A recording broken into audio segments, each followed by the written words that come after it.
9월 24일 목요일 말씀을 나누는 자리에 오신 여러분 모두를 진심으로 환영하고 축복합니다. 말씀을 나누기 전에 오늘은 대한민국과 미국을 위해 함께 기도하고 말씀을 나누겠습니다. 기도합니다.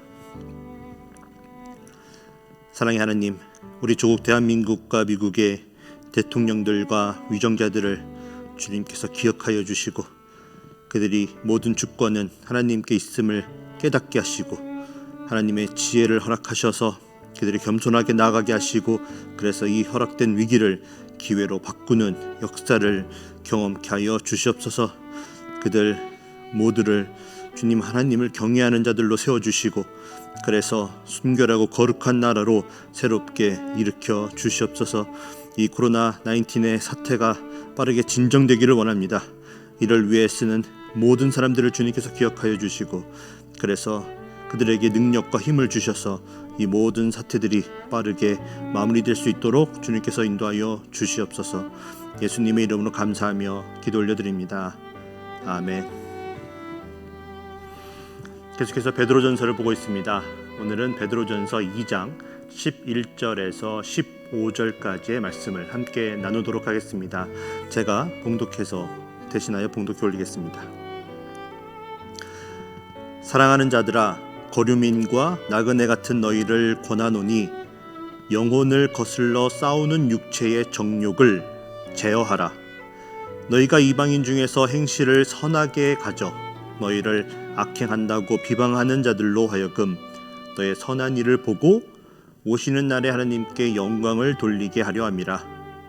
인간이 모든 제도를 주를 위하여 순종하되 혹은 위에 있는 왕이나 혹은 그가 악행하는 자를 징벌하고 선행하는 자를 포상하기 위하여 보낸 총독에게 하라. 곧 선행으로 어리석은 사람들의 무식한 말을 막으시는 것이라. 아멘. 이는 살아계신 하나님의 말씀입니다.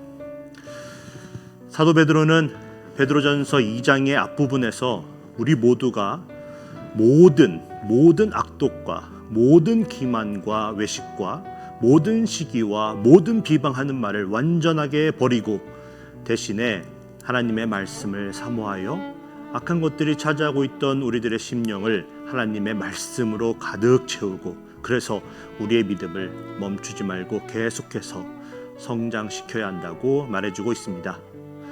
그리고 예수님께서 십자가의 죽음을 이기시고 산돌이 되어 신령한 집, 즉 교회의 모퉁이 돌이 되어 주셨다고 말씀해 주면서 우리 또한 산돌이 되어 그 신령한 집을 지어가는데 쓰임을 반드시 받아야만 한다고 말해주고 있습니다. 그리고 그렇게 우리가 하나님께 예배를 드리며 영광을 돌리는 삶을 살 때에 비로소 우리가 택하신 족속이요 왕같은 제사장이요 거룩한 나라요 그의 소유가 된 백성이 될 수 있다고 선포하고 있습니다. 그렇습니다. 우리는 하나님의 선택을 받아서 예수 그리스도의 피로 죄 씻음 받고 의롭다 하심을 얻어 하늘의 소망을 가질 수 있게 되었습니다. 그래서 우리는 하나님의 자녀로서 이 세상에서는 잠시 동안 나그네와 같은 삶을 살고 있는 바로 선택된 축복받은 하나님의 백성이 된 것입니다. 이보다 더 존귀하게 되는 것이 이 세상에 어디에 있겠습니까? 그러니 이 놀라운 은혜를 입은 우리들은 이 이유 하나만으로도 우리의 삶을 통해 감사와 찬송이 끊이지 않아야 하는 것입니다. 사도 베드로는 2장 9절을 통해 나그네로 살아가는 성도들에게 하나님께서 거룩한 백성으로서 부르신 이유가 있는데 그것은 하나님의 아름다운 덕을 선포하게 하려는 것이라고 말하고 있습니다.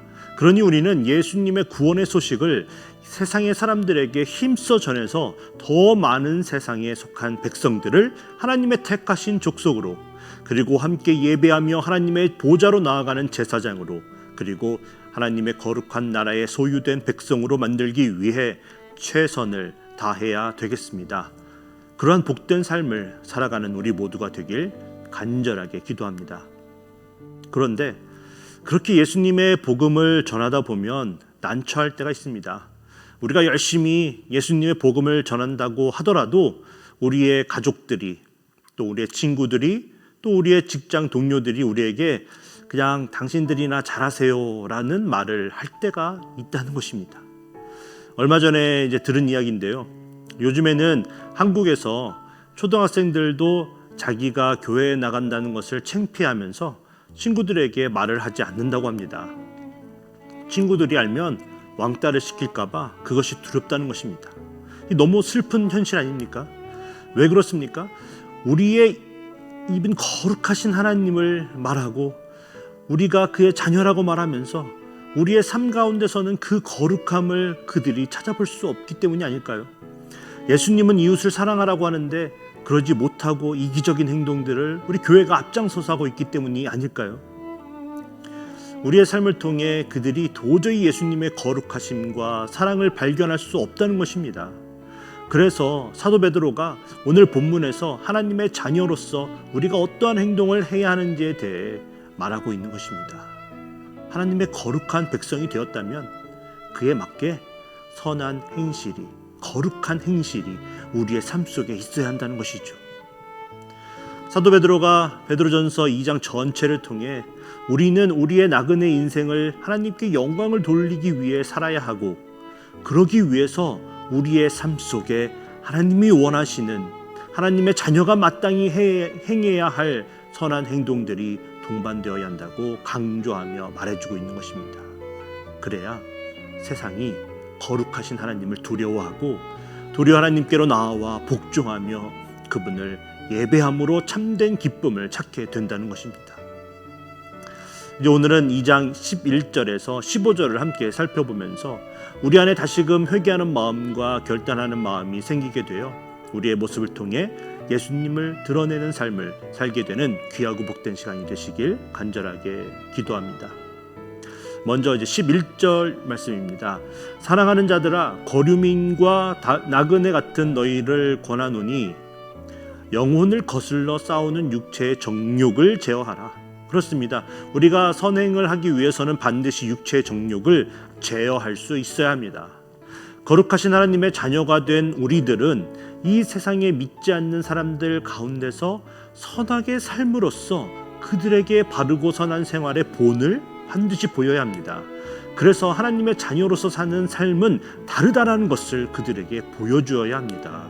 그렇지 않고 세상 사람들하고 똑같이 육체의 정욕을 쫓아 사도 베드로가 2장 1절에서 버리라고 했던 것들, 즉 다른 사람들을 해하려고 악한 행위를 하고 거짓말로 속임수로 다른 사람을 속이고 상처를 주고 그래서 그들의 마음을 아프게 만들고 우리의 겉만 거룩한 것처럼 보이기 위해 애를 쓸 뿐 우리의 마음을 하나님의 자녀다운 성품과 자세로 채우지 못하면서 집에서나 직장 그리고 친구들에게 교회와 또 목회자들 그리고 교회의 리더들을 비방하고 교회 형제자매들의 험담을 거리낌없이 하면서 살아간다면 그들이 우리를 보면서 하나님의 자녀가 되고 싶다는 마음이 생기기는커녕 도리어 우리를 비방하는 자들로 우리가 만들게 된다는 것입니다.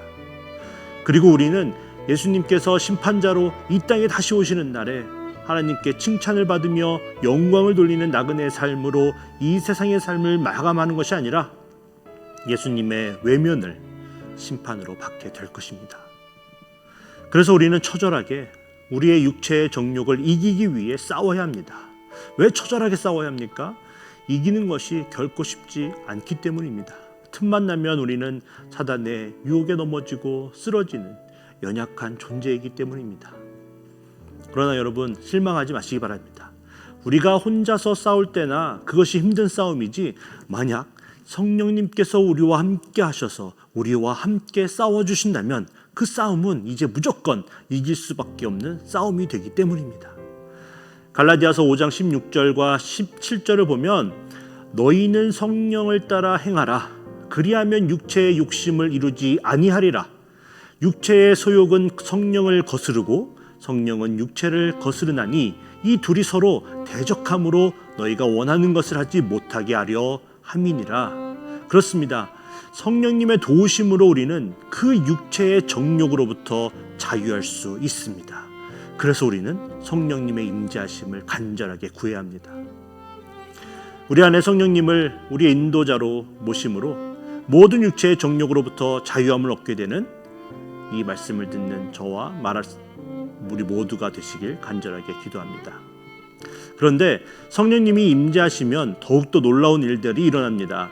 조금 전에 읽었던 갈라디아서 5장 22절에서 25절을 보면 우리가 성령님의 임재 안에서 살면 성령님으로 행하게 되고 또 예수 그리스도의 사람으로서 육체와 함께 그 정욕과 탐심을 십자가에 못 박게 되면 우리에게 성령님의 열매가 있을 것인데 그것은 바로 사랑과 희락과 화평과 오래 참음과 자비와 양선과 충성과 온유와 절제라고 말해주고 있습니다. 그리고 성령님의 동행하심으로 맺게 되는 그러한 열매들이 우리의 삶 가운데서 계속해서 나타나질 때 사람들은 비로소 우리들의 모습을 통해 예수님을 보게 될 것입니다. 그리고 세상의 죄악 가운데 놓여있던 그들이 하나님의 택하신 족속이 될 것이고 왕같은 제사장이 되고 하나님의 나라 그의 소유된 백성이 우리를 통해 될 것입니다. 두 번째로 우리가 선한 행실을 하여 하나님께 영광을 돌려야 하는데 하나님께서 하라고 하신 계명뿐만 아니라 인간이 만든 모든 제도도 반드시 우리가 지켜 행해야 한다고 본문 13절에서 15절을 통해 사도 베드로가 말해주고 있습니다. 하나님을 모르거나 하나님을 싫어하는 세상의 사람들은 성도와 교회를 비난하기를 너무 좋아합니다. 그러니 하나님의 자녀들인 성도들은 우리들은 범사에 선하게 말하고 행동함으로써 세상 사람들로 하여금 우리를 비난할 아무런 건수도 주지 말아야 한다는 것입니다.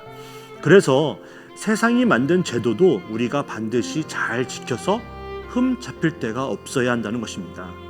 예를 들면 하나님의 자녀인 우리들은 세상의 세법과 행정법을 이렇게 교묘하게 어기면서 불법적인 방법으로 부당한 혜택을 누리지 말아야 합니다. 우리가 그러고도 입으로는 주 안에서 정직하게 살아야 한다고 말하는 것을 그들이 더 이상 듣기 싫다는 것입니다. 도로교통법 정도는 아무렇지도 않게 어기면서 하나님을 믿는 우리는 죄를 미워한다고 말하는 우리들이 우습다는 것입니다. 먼 곳에서 찾을 필요도 없습니다. 우리의 남편이, 우리의 아내가, 우리의 자녀가, 우리의 형제가, 우리의 시어머니가, 우리의 며느리가 우리를 보며 그렇게 말하거나 생각하고 있다는 것입니다. 이러한 모습이 우리 안에 있다면 세상의 사람들이 아니라 가장 가까운 우리의 가족이 우리를 통해 예수님을 발견할 수 없게 됩니다. 가족도 그런데 이러한 모습이 우리에게 남아있다면 절대로 우리를 비방하는 세상 사람들의 입을 막을 길이 없습니다. 그래서 오늘의 본문 15절에서 베드로가 곧 선행으로 어리석은 사람들의 무식한 말을 막으시라는 것이랍니다.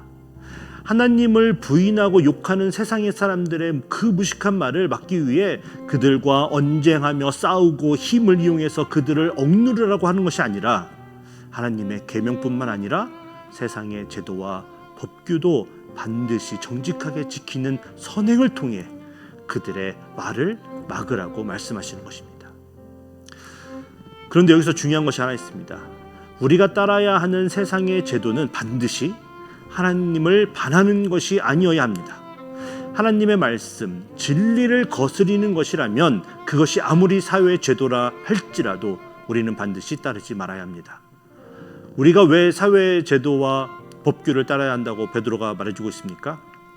13절에 보면 인간의 모든 제도를 주를 위하여 순종하되, 그렇습니다. 주를 위해, 주님을 욕되게 하는 것을 막기 위해 우리가 그것들을 순종하며 따르라고 합니다. 다시 말해서 그 법규가 하나님의 뜻에 반하는 것이라면 그것을 따랐을 때 주님을 욕되게 하고 주님을 부인하는 꼴이 되는 것이니 우리는 반드시 그것을 거부해야 합니다. 여러분, 우리가 정신을 바짝 차려야 합니다. 왜냐하면 이 세상이 점점 그러한 법규들로 가득 채워지고 있기 때문입니다. 우리가 세상의 법과 규칙을 만드는 모든 위정자들이 하나님을 경외하는 자가 되어 두려움을 가지고 모든 법규 하나하나를 만들 수 있게 해달라고 기도에 힘써야 되겠습니다. 그러면 어떻게 그들이 하나님을 두려워하는 마음을 소유할 수 있게 될까요? 우리의 모습을 통해 그들이 하나님을 두려워하게 만들어야 합니다. 이익을 따라, 정욕을 따라 심심하면 세상과 타협하며 악한 행위를 우리가 저지르고 너무나 멀쩡하게 주일에만 교회에서 이 세상에서 가장 거룩한 것처럼 행동을 한다면, 그리고 그렇게 살아가도 아무렇지도 않게 너무나 번듯하게 이 세상을 살아간다면 그들은 우리의 하나님을 두려워하지 않게 된다는 것입니다. 그래서 우리가 더욱더 하나가 되어 하나님의 자녀답게 세상의 법도 잘 지키고 선행하면서 세상을 향해 목소리를 내야 되겠습니다. 그래서 우리들의 다음 세대가 무엇이 진정한 진리인지를 알고 그 진리 가운데 살아갈 수 있게 우리가 노력해야 되겠습니다. 오늘 이 말씀을 전하고 듣는 우리 모두에게 하나님께서 감동 주셔서 쓰게 하신 이 성경의 모든 말씀을 진리로 믿는 믿음과 또 무엇이 하나님께서 원하시는 하나님의 뜻인지를 바로 알고 그것을 무조건적으로 순종하며 따르게 되어 거룩한 삶을 통해 다른 이들에게 예수님의 복음을 전하게 되는 우리 모두가 되어지길 간절하게 기도합니다. 함께 기도하겠습니다. 사랑의 하나님, 우리는 부족하여 말씀을 듣고도 깨닫지 못하고 그래서 그것을 행하는 것이 항상 부족함을 고백합니다. 우리들의 행함을 통해 죽어가는 우리의 형제자매들이 예수님의 복음을 보게 되고 믿게 되어야 하는데 도리어 우리의 행함으로 인해 세상이 하나님을 욕하게 만들고 있음을 고백합니다. 하나님이 이 시간 다시는 그러한 어리석은 행동을 하지 않고 그러한 자들이 되지 않겠다고 기도로 결심하며 또 나아가는 우리 모두가 되게 하여 주시옵소서. 어떠한 일이 있더라도 오직 하나님께 영광을 돌릴 수 있도록 육체의 정욕을 쫓지 않게 하시고 세상의 제도도 정직하게 바르게 잘 따를 수 있도록 도와주시고 모든 사람들을 존중하고 우리의 형제 자매들을 예수님께서 우리를 사랑하신 것처럼 조건 없이 헌신하며 사랑할 수 있게 하여 주시옵소서. 세상을 두려워하지 않게 하시고 오직 하나님만을 경외하며 하나님의 말씀에 순종하며 나아가는 우리 모두가 되게 하여 주시옵소서. 오늘 하루도 진리이신 하나님 아버지의 인도하심을 따라 기쁨 가운데 담대하게 승리하며 살아가는 복된 하루로 우리 모두를 인도하여 주실 줄 믿고 우리를 구원하신 예수님의 이름으로 감사하며 기도 올려드립니다. 아멘.